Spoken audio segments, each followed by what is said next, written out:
Everybody good? Cameras good? Okay. Everyone, it's less than 24 hours since we last had Katherine Kirk in the media center here at the Thornberry Creek LPGA Classic. Katherine, you just lit up the golf course this morning. Tell us about your round. Well, obviously, I know you can go low out there, so stepping onto the first tee today, I just said, let's play aggressively and go make as many birdies as possible, and yeah, thankfully it worked out. Did you have a number in mind when you stepped on the golf course this morning? No, not at all. But I mean, having shot 9 under last year, I knew the conditions were going to be perfect this morning. The greens are perfect. I knew someone could probably go close to that, so I got off to a hot start and just tried to keep the pedal down on the back nine. It's been a while since you've defended a title. Is this about as good of a start as you could ask for? Oh yeah, this is actually my best round ever professionally. It's kind of weird because I had my worst round professionally last Friday at KPMG. So for all those golf fans, there is hope. All right, we'll get started with questions. Raise your hand and we'll bring around a microphone. We'll start in the camera row in the back.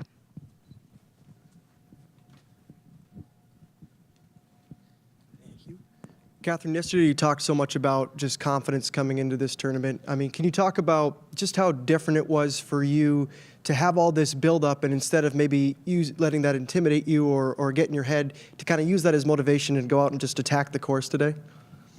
Yeah, it's kind of interesting because I think I told you guys yesterday I had no expectations to win, obviously, but obviously there's good vibes here and I have a lot of confidence on this golf course. It just suits my eye. So with that being said, though, I mean, you can only play one hole at a time, and that's all I did today. I just stayed in the moment and, just really happy that I putted well and made a lot of birdies and off to a good start. But, yeah, I mean, it's a marathon. It's not a sprint, and it's going to take another 3 really good rounds to be in contention on Sunday. Tell us about having your husband here today. You were telling me before he wasn't here last year for the win, but he was here today. Yeah, so our friends give him grief, actually, because usually when he shows up, I don't play as well. So they've got no opportunity to barbecue him today because he's been here since Tuesday night. So I'm really glad. But, yeah, he was here at the start of the week last year, Monday, Tuesday, and then had to go home and work and then go on a guys' golf trip. So he was wanting to come in for the final round last year, but everyone was like, no, stay away, leave it alone. But, yeah, I'm glad he's here and we get to experience the week, and he's enjoying it so far. And obviously, learning about the Oneida tribe and the Oneida Nation and just getting some good Green Bay hospitality. So, yeah, I'm glad he's here.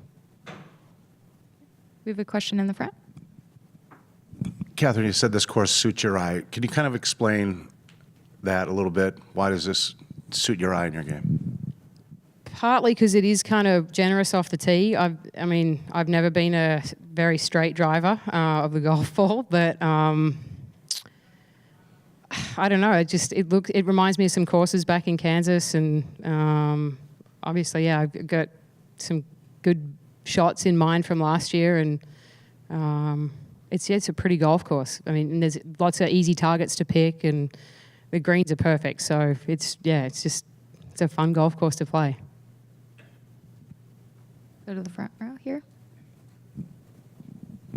Obviously, you had a really good round today. Do you think you might change approach on some holes tomorrow at all? No, I mean, obviously the hole locations will change. So I'll look at those with my caddy in the morning. And we actually looked at some of the hole locations today because we get paint marks out there. But the greens are perfect right now. I mean, you can throw darts at them. So I'll try and play aggressively tomorrow, and I think our conditions are going to be good tomorrow afternoon, which will bode more good golf scores. And it's just going to be a matter of keeping the pedal down. But game plan won't change a whole lot off the tee. I'm pretty content with how all that is, and it's just a matter of getting good numbers and being aggressive on your approach shots. Oh, in the back. Hey, Katherine. You mentioned that today was your best professional round, and last week you mentioned it was your worst. How does that sort of work? I mean, when you come here, I know some have asked similar questions, but when you come here, like, what brings out the best, even when maybe you were just coming off the worst? Well, there's kind of a human element in there, right?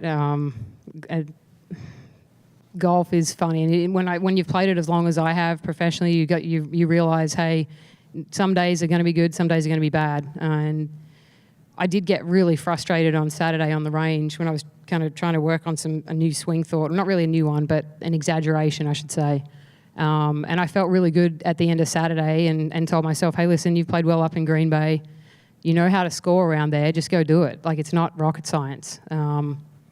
So, yeah, I mean, mentally you just always have to say, hey, it's a new day. Let's go get it. And, okay, yeah, I played horribly on Friday, but that's Friday. It's gone. I can learn from it and just put it behind me.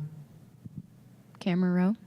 Katherine, there's some pretty big names still to come out of the course today. Just curious, when you have an early tee time like you had today, taking that lead into the clubhouse, what do you do with the rest of your day? Do you sit around and watch and see who else creeps up on that leaderboard, or do you just try to get away from it all? Well, one of my good friends out here, Amy Olsen, she and her husband, I think, are going to play pickleball this afternoon. I've never done it, so I'm kind of thinking I might drag Tom along and we might go try a new sport. But we might watch a little bit of the coverage on TV later, but you know, I'm expecting there's going to be some low numbers out there this afternoon, and yeah, it's exciting for golf, and yeah, it's always better when there's a bunched leaderboard. So I hope there's a good number of scores out there this afternoon, and yeah, keep pushing me. Question down here in the front row. It's come.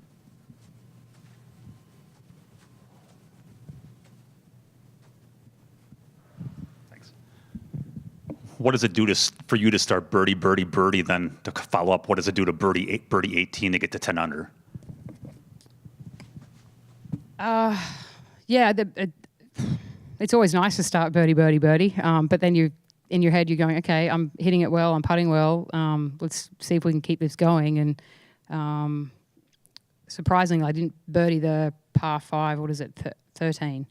But you know, there's plenty of opportunities out there, so it's just a matter of staying patient and focused and aggressive. And when I turned 7 under, I wasn't really thinking a whole lot about score. I knew I had a good front nine, but I know that I can't get ahead of myself because then it usually goes AWOL. So I just kept the pedal down as best I could, and really nice to finish with a tap-in birdie on the last. That's a tough par 5 if you make it a 3-shot hole, and I was fortunate I hit a good wedge shot into about 3-4 inches and had a tap in. So kind of a nice way to finish the round.